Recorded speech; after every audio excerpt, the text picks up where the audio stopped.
Hello friends, welcome to the new episode of my channel. আমি অরিত্র। এখন এই ভিডিওর মধ্যে আমরা কথা বলবো যে আমির খান মহারাজা বলে যে তামিল ছবিটা বেরিয়েছে, বিজয় সেতুপতির ছবিটা, এবং ছবিটা তামিলনাড়ুতে তো মানে ব্লকবাস্টার হয়েইছে। তারপরে ওটিটিতে আসার পরে, নেটফ্লিক্সে আসার পরে পুরো ইন্ডিয়া জুড়ে ছবিটাকে নিয়ে প্রচুর কথা হয়েছে। ছবিটা বিশাল ভাইরাল হয়ে গেছে, ছবিটা নিয়ে প্রচুর কথা হয়েছে, ফ্যান থিওরিজ হয়েছে, ইত্যাদি হয়েছে, প্রচুর ব্রেকডাউন হয়েছে। তো এই ছবিটা মহারাজা ছবিটা রিমেক হতে চলেছে হিন্দিতে। আমির খান প্রোডাকশনস, আমির খানের যে প্রোডাকশন হাউস আছে, তো তারা এটা রাইটস, হিন্দি রিমেক রাইটস কিনে নিয়েছে এবং বলা হচ্ছে আমির খান এটা হিন্দিতে রিমেক করবেন এবং আমির খানই নাকি বিজয় সেতুপতির ক্যারেক্টারটা প্লে করবেন, লিড চরিত্রটা। এবং তার সাথে হিন্দির অডিয়েন্সের জন্য মাথায় রেখে কিছু নাকি স্ক্রিপ্টের মধ্যে চেঞ্জেস করা হবে, কিছু নাকি চেঞ্জ করা হবে, এরকম বলা হচ্ছে। এবার এই নিউজটা শুনে আপনাদের মনে হতে পারে যে এটা একটা তো সুইসাইড মিশন, যে ভাই এই একটা ছবি। প্রথম কথা, বিজয় সেতুপতিকে নর্থ ইন্ডিয়াতে প্রচুর লোকে চেনে, ঠিক আছে, ইউটিউবের মাধ্যমে, টেলিভিশনের মাধ্যমে প্রচুর লোকে চেনে। আর অলরেডি বিজয় সেতুপতি এই জওয়ানের মতো ছবি করে ফেলেছে, তো তাই জন্য প্রচুর লোকে কিন্তু ওকে নর্থে চেনে। এবং এই ছবিটা কিন্তু আসার পরে বিশাল লেভেলে ভাইরাল হয়েছে, সিন ইত্যাদি দেখুন ফেসবুকে ঘুরে বেড়াচ্ছে সারাক্ষণ ধরে। তো এই ছবিটা এত ওয়াইডার মানে অডিয়েন্স অলরেডি দেখে ফেলেছে। হিন্দি ডাবিংও যেহেতু ছবিটা চলে এসছে, এরকম মনে হয় যে অরিজিনাল ল্যাঙ্গুয়েজেই আছে, সাবটাইটেল দিয়ে অ্যাভেলেবেল আছে, হিন্দি এটা নেই, ডাবিংটা নেই, তাও নয় কিন্তু, মানে হিন্দি ডাবিংও চলে এসছে, এত পরিমাণ লোকে দেখে নিচ্ছে। তারপরেও আমির খান এটাকে কেন রিমেক করতে আছে? আর অন্য দিক থেকে তাকিয়ে যদি দেখেন যে এটা এমন একটা ছবি, এটা যদি আপনি স্ক্রিন প্লে বেসড ছবি, এটা পুরোপুরি জিনিসটা তো হচ্ছে এটা টাইম লাইন শাফলিং করা আছে ছবিটার মধ্যে। তো এবার যদি আপনি এটার মধ্যে কিছু চেঞ্জেস করতে যান, কিছু এর উপর পাকামি করতে যান, ছবিটা কিন্তু নষ্ট হয়ে যাবে। ছবিটা ধরুন টুইস্ট আপনি চেঞ্জ করে দিলেন, তাহলে ইম্প্যাক্টটা কমে যাবে। বা স্ক্রিন প্লেকে ট্যাম্পার করলে আপনার যে ছবিটা যে মজাটা দিচ্ছে, যে কন্টিনিউসলি শক করতে করতে যে একটার পর একটা টুইস্ট খুলতে থাকে, সেই জিনিসটা যদি আপনি পাল্টে দেন, তাহলে ছবিটা আপনাকে ওই পাঞ্চটা দেবে না। তাহলে কিন্তু ছবিটা কিন্তু যে বেসিসটা, সেটা একটা বেসিক রিভেঞ্জ ড্রামা, তো সেইটা কিন্তু আপনাকে সেই মজাটা দিতে পারবে না। গল্পটা কিভাবে বলা হয়েছে সেটা মজা দিচ্ছে, তো তাহলে আপনি কি আর চেঞ্জ করবেন, তাই না? এইটা যে বলা হচ্ছে যে আমি চেঞ্জ করব, কিন্তু সেটা কিন্তু এই ধরনের ছবির ক্ষেত্রে সেটা অ্যাপ্লিকেবল হয় না। কথাটা তার মানে কি, অডিয়েন্স এই ছবিটা মানে বুঝতেই পারছে যে ভাই এই ছবিটা তাহলে মানে চলবে না। হিন্দিতে যখন রিমেক হবে প্রচন্ড গালাগাল খাবে। আর আপনারা দেখতেই পাচ্ছেন হিন্দি ছবি, রিমেক ছবি চলছে না সেখানে, যত বড় স্টারই থাকুক সেখানে। সে ঋত্বিক রোশন, বিক্রম বেদা করলো, সে ছবি চললো না, সেটা তো বিজয় সেতুপতির ছবি ছিল। আবার অন্যদিকে কার্তিক আরিয়ান আলা বৈকুণ্ঠপুরম লো করলো, আল্লু অর্জুনের ছবি রিমেক, সেটাও চলছে না। আবার আমির খান তারপরেও করছে কেন? অডিয়েন্সের মাথায় এটাই প্রশ্ন আসবে যে এই জিনিসটা যেটা অডিয়েন্স দেখে বলে দিচ্ছে, যে অডিয়েন্স রিজেক্ট করে দিচ্ছে রিমেক ছবি, তারপরেও আমির খান কেন রিমেক করছে? এটাই আর কি কোয়েশ্চেনটা আসবে। তো সেইটাই আর কি আমরা এই ভিডিওর মধ্যে অ্যানালিসিস করবার চেষ্টা করবো, যে আমির খান এক্স্যাক্টলি করছে এটা কি, কেন এই রিমেক রাইটসটা কিনেছে, কেন এইবার ছবিটা বানাচ্ছে। এবার তার আগে আমি আরেকটা অন্য দিক, মানে এই রিমেকের ব্যাপারটা আসার আগে আমির খানের কেরিয়ার জিনিসটা বুঝতে হবে আমাদের। আমির খান কি ধরনের ছবি চুজ করেছে, বা এখন সে কিভাবে প্ল্যান করছে সামনের দিনে, সেই জিনিসগুলোর উপর ফোকাস করতে হবে, ঠিক আছে? এবার আপনাদের মনে হতেই পারে যে আচ্ছা, আমির খান লাল সিং চাড্ডাতে তো বিশাল একটা ব্যাকল্যাশ ফেস করেছে, ছবিটা তো ফ্লপ হয়ে গেছে। তো এবার আমির খান, সেটাও রিমেক ছবি ছিল, সেটা রিমেকটা একটা কিন্তু ফ্যাক্টর হয়ে দাঁড়িয়েছিল ছবিটার ক্ষেত্রে। তো তাহলে আমির খান, সবাই অ্যাকশন ছবি করছে, সবাই সাউথের ডিরেক্টরদের সাথে কাজ করছে এবং হিট দিচ্ছে, তো আমির খান কেন করতে যাচ্ছে না সাউথের ডিরেক্টরের সাথে? আপনার এটা প্রথমে মনে আসতে পারে। বা কোনো একটা বলিউডের যে বড় ডিরেক্টর আছে, সিদ্ধার্থ আনন্দের মতো ডিরেক্টর, তার সাথে একসাথে হয়ে কেন একটা বড় প্রজেক্ট করছে না? এটা প্রথমে এই কোয়েশ্চেনটার আনসার আমরা দেওয়ার চেষ্টা করবো। তো দেখুন, সবচেয়ে প্রথমে আপনারা দেখুন, এই যে বড় হিরো, এই যে মানে খুব এজেড যারা সুপারস্টার রয়েছে, মানে আমি তিন খানের কথা বলি, এদেরকে নিয়ে আপনি যদি বড় একটা বিগ বাজেট স্পেকটাকেল ছবি ডিজাইন করতে যান, এটা কিন্তু সবকটা প্রডিউসারের পক্ষে পসিবল নয়। যারা বলিউডের বড় প্রডিউসার, তারাই কিন্তু এই জিনিসটা করতে পারে। এবার যে শাহরুখের ক্ষেত্রে, পাঠানের ক্ষেত্রে প্রডিউসারটা কে ছিল? ওয়াইআরএফ, আদিত্য চোপড়া প্রডিউসার ছিল। আচ্ছা, এই যে সালমান খান এই যে মুরগাডসের সাথে যে কাজটা করছে, সিকান্দার বলে ছবিটা, যেটা 400 কোটি টাকা বাজেট বলা হচ্ছে, সেটাও যদি আপনি দেখেন যে মানে সাজিদ নাডিয়াডওয়ালা কিন্তু সালমান খানের বন্ধু, ওই ক্ষেত্রেও কিন্তু শাহরুখ খানের বন্ধু ছিল আদিত্য চোপড়া, ঠিক আছে? তাই জন্য তার কামব্যাক করার জন্য সে প্রচুর টাকা ইনভেস্ট করে একটা বড় করে প্যাকেজিং করে ছবিটা বানিয়েছে। ভিলেন জন আব্রাহাম, দীপিকা পাডুকোন, হ্যান ত্যান অনেক কিছু করে প্যাকেজিং করেছিল। শাহরুখ হচ্ছে আদিত্য চোপড়ার একদম জিগরি দোস্ত, এটা প্রত্যেকে জানে। সেম ভাবে সাজিদ নাডিয়াডওয়ালা সালমান খানও কিন্তু হেভি বন্ধু, এবং তাই জন্যই Sajid Nadiadwala out of the way গিয়ে এত টাকা কিন্তু ইনভেস্ট করছে এই প্রজেক্টের মধ্যে।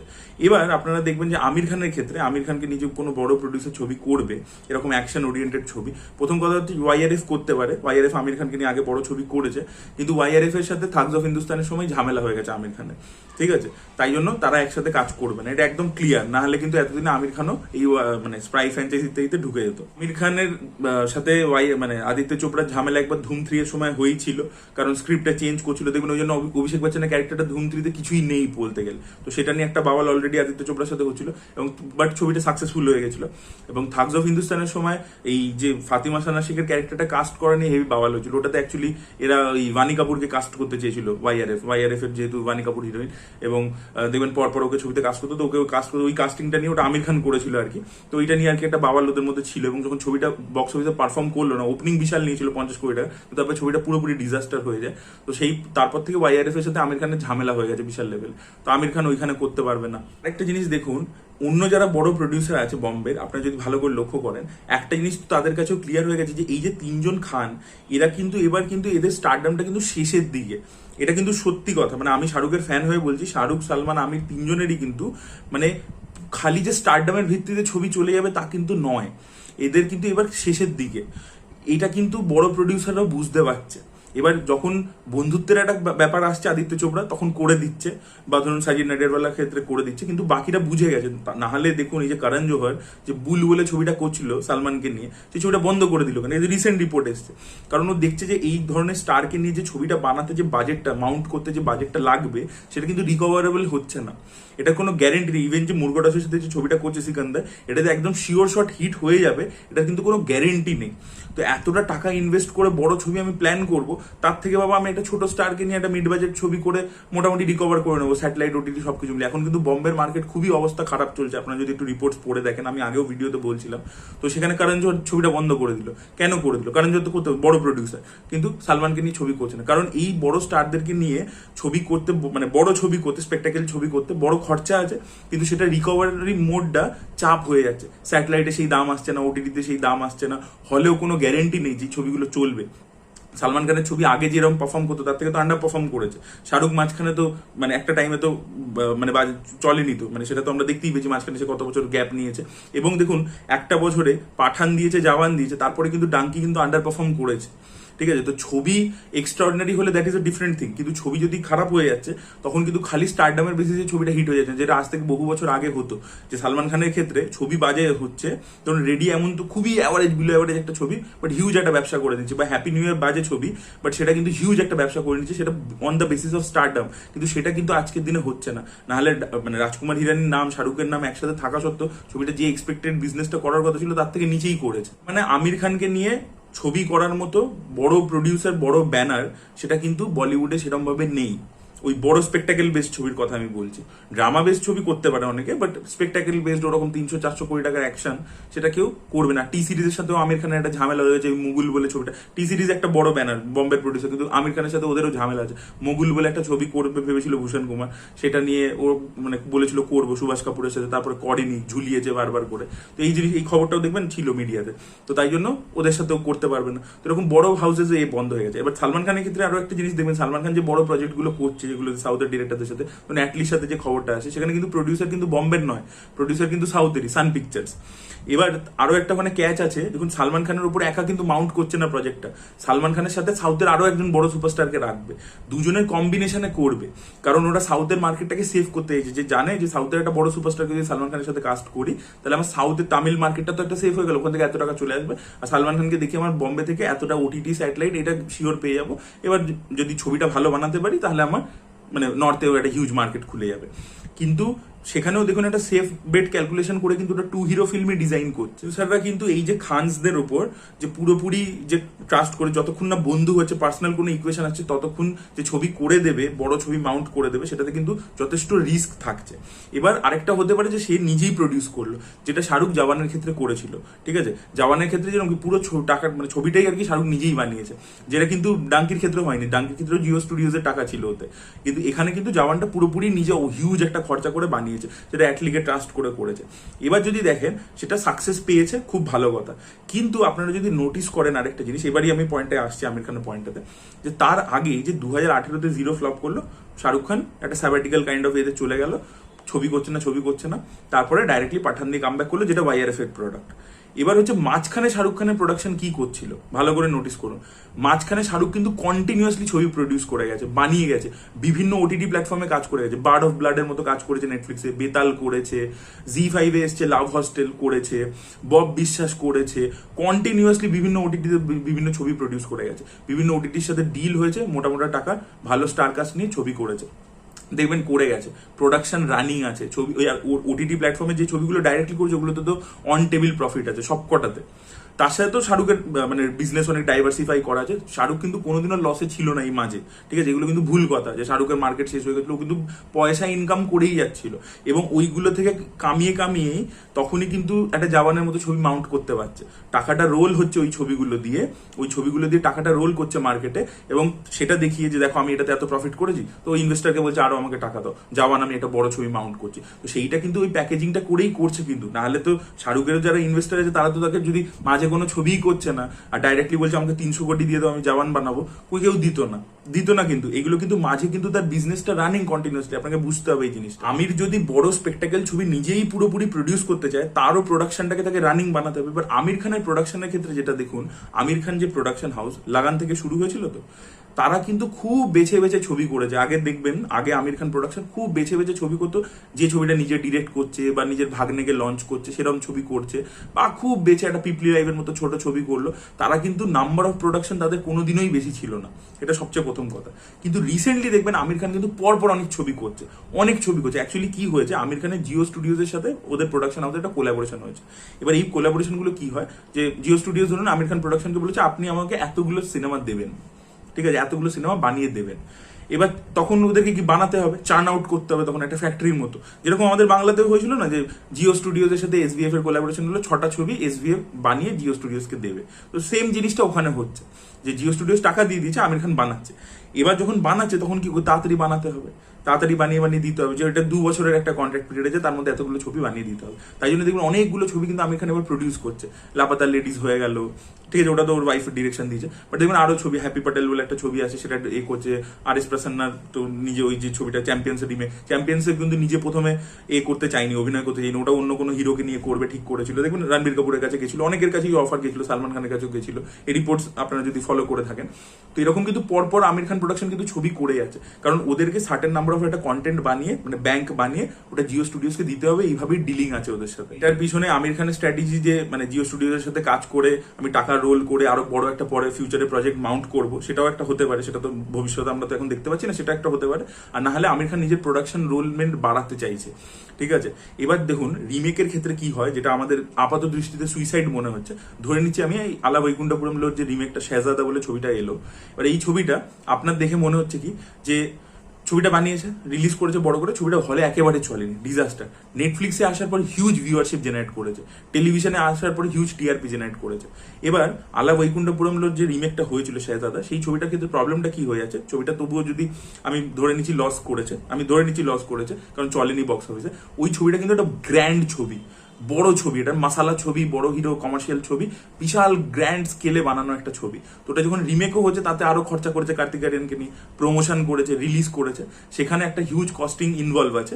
তো সেইটা রিকভার করতে পারেনি। কিন্তু দেখুন ওটা রিমেক হওয়া সত্ত্বেও অরিজিনালটাও প্রচুর মানুষে দেখেছে, কিন্তু স্যাটেলাইটে মানে টেলিভিশনে এবং ওটিটিতে কিন্তু প্রচুর লোকে ওটা কনজিউম করছে। এবার আমির খান মহারাজা ছবিটা হয়তো ব্লকবাস্টার হয়েছে, প্রচুর লোকে দেখেছে, কিন্তু এখনো প্রচুর মানুষ আছে যারা কিন্তু এই ছবিটা দেখেনি, এবং প্রচুর মানুষ কিন্তু ওটিটি এবং স্যাটেলাইটে আসার পরে ওই রিমেক ছবিটাও কিন্তু কনজিউম করবে। এবার মহারাজা এমন একটা ছবি, ইটসেলফ ওটা বানানো অল্প বাজেটে, আর আমির খান দেখুন নিজের প্রোডাকশনে যতগুলো কাজ করছে এগুলো সব কিন্তু লো বাজেট কাজ।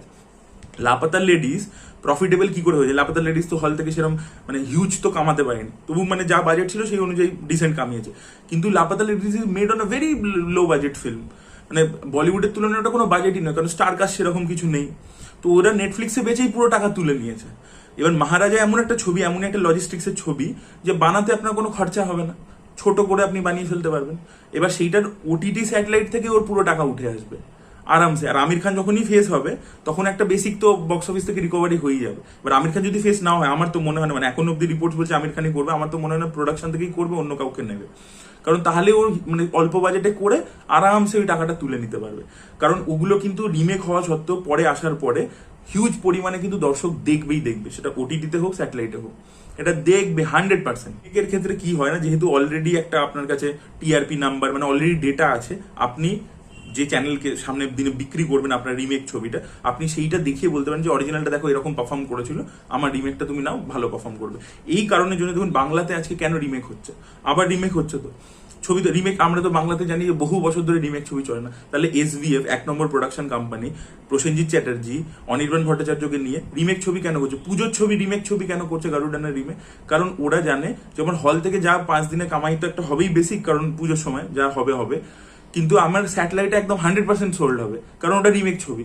ওটা মানে এক্ষুনি যে কোনো স্যাটেলাইট চ্যানেল এক্ষুনি কিনে নেবে, কারণ এইভাবেই চলে, কারণ ওই কাছে এক্সিস্টিং ডেটা আছে যে গারুডান তামিল একটা মালায়ালাম একটা স্যাটেলাইট চ্যানেলে এত টিআরপি জেনারেট করেছে, so it will work here, একটা সার্টেন লেভেলে চলে যাবে। Remake is always safe for television, always safe.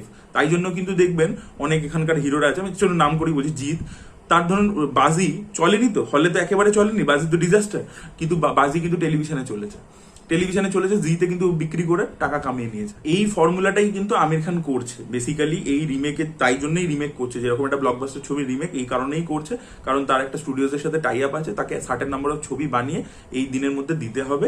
তাই জন্য পরপর কিন্তু দেখবেন আমির খান প্রোডাকশন এর আগে যে পরিমাণে ছবি বানাতো, যে ফ্রিকোয়েন্সিতে ছবি বানাতো, তার থেকে অনেক বেশি নিজের প্রোডাকশন পেস বাড়িয়ে দিয়েছে এই কারণের জন্যই। এবার যেটা বললাম যে আমির খান সামনের দিনে নিজের জন্য একটা বড় স্পেকটাকেল বেস ছবি নিজেই প্রডিউস করবে, সেই জন্য এরকম ভাবে রোল করে স্টুডিওর সাথে ভালো সম্পর্ক তৈরি করে সেটা কিছু করবার প্ল্যান করছে কিনা সেটা সামনের দিনে আমরা জানতে পারবো, জানি না। এবার আমির খানের ক্ষেত্রে আরো একটা ব্যাপার আছে যে আমির খান কেন এরকম স্পেকটাকেল বেস ছবি নাও করতে পারে ভবিষ্যতে, কেন নালে করার হলে তো এতদিনে করতো, মানে চেষ্টা শুরু করে দিত, বা কোনো সাউথের ডিরেক্টর প্রোডাকশন কোম্পানির সাথে। আজকে ধরুন হোমবালের সাথে গিয়ে আমির খান যদি কাজ করতে যায়, হোমবালও তো বোম্বেতে আসছে, আমির খান হয়তো কাজ করতেই পারে, তো সেটা কেন করছে না আমির খান? তো মানে লাল সিং চাড্ডা তো অনেকদিন হয়ে গেল, মানে 2022-এ এসছে, তো 2 বছর হয়ে গেছে, তো আমির খান কেন গিয়ে কিছু করলো না? তার কারণ হচ্ছে, এটাও আপনাদেরকে বুঝতে হবে যে প্রতিটা হিরো আগে যে কাজ করেছে তার ওপর না তার ফ্যান ফলোয়িংটা তৈরি হয়েছে, সে সেই রকম অডিয়েন্সকে কেটার করেছে। এবার সালমান খানের ক্ষেত্রে কি হয়েছে, সালমান খান মাস অডিয়েন্সকে মানে সেই 90s থেকে কেটার করে আসছে কন্টিনিউয়াসলি, ঠিক আছে, একদম lowest common ডেনোমিনেটরকে Salman Khan cater করেছে। এবার সালমান খানের ক্ষেত্রে এই যে অ্যাকশন ছবিটা, এটা বলিউডে সবচেয়ে প্রথমে সালমান খান, এই যে ফর্মুলাটা এখন আজকে চলছে, সেই ফর্মুলাটা সবচেয়ে প্রথমে সালমান খানই অ্যাকচুয়ালি করতো, এবং সে একাই একটা টাইমে করে গেছে পরপর। এবার সালমান খানকে নিয়ে যদি আপনি একটা ভালো ছবি বানিয়ে দিতে পারেন, ওর ওই ফ্যান ফলোয়িংটা আছে, যারা ওই মানে যারা হলে চলে আসবে, তারা ওকে ওইভাবে দেখতে অভ্যস্ত। শাহরুখের ক্ষেত্রে কিন্তু একটা আরবান অডিয়েন্স আছে যারা শাহরুখের একদম হিউজ ফ্যান ফলোয়িং, আর শাহরুখও কিন্তু একটা সার্টেন টেমপ্লেটের ছবি করে করে সেই অডিয়েন্সটাকে ট্যাপ করে রেখেছে, এবং সেটা ফরেন ডায়াসপোরাতেও একটা হিউজ একটা ইম্প্যাক্ট শাহরুখ খানের আছে, ওর একটা হিউজ ফ্যান ফলোয়িং আছে, ও যেরকম ছবি করে গেছে সেখান থেকে। তো শাহরুখ খানকে নিয়ে আপনি যদি একটা ভালো ছবি বানিয়ে দেন, ওর একটা ফ্যান ফলোয়িং আছে যারা চলে আসবে।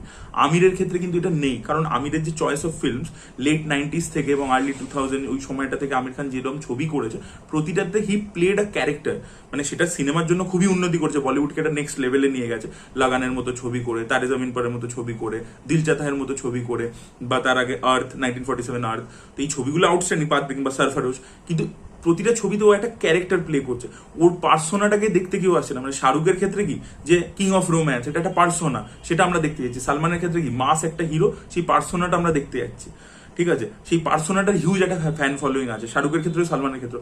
আমিরের ক্ষেত্রে কিন্তু নিউট্রাল অডিয়েন্স, আমিরের ছবি চিরকাল ওয়ার্ক করেছে কিন্তু ওয়ার্ড অফ মাউথের বেসিসে, এত মানে ছবিটা ভালো বানিয়েছে। ধরুন 3 ইডিয়টস এত একটা ইম্প্যাক্টফুল ছবি, এত এন্টারটেনিং ছবি, যে সেই ছবিটা বিশাল একটা হিউজ বিজনেস করেছে, কিন্তু neutral audience, family audience, young audience, সব রকমের অডিয়েন্স দেখছে, কিন্তু স্পেসিফিক্যালি ওর কোনো পার্সোনা একটা নেই যেটা লোকে মানে সেটা বিক্রি হবে আর কি। ধরনের যে মাসালা টেমপ্লেটের যে ছবি আছে, সেখানে কিন্তু হিরোর পার্সোনাটাই সব, ওই পার্সোনাটাকেই বিক্রি করা হয় কিন্তু, ঠিক আছে। এবার গজনীতেও কিন্তু হি প্লেড আ ক্যারেক্টার, যে গজনী করেছে তাহলে তো গজনী তো বিশাল সাকসেসফুল ছিল, গজনীর মতো ছবি পরপর কিন্তু রিপিট করেনি।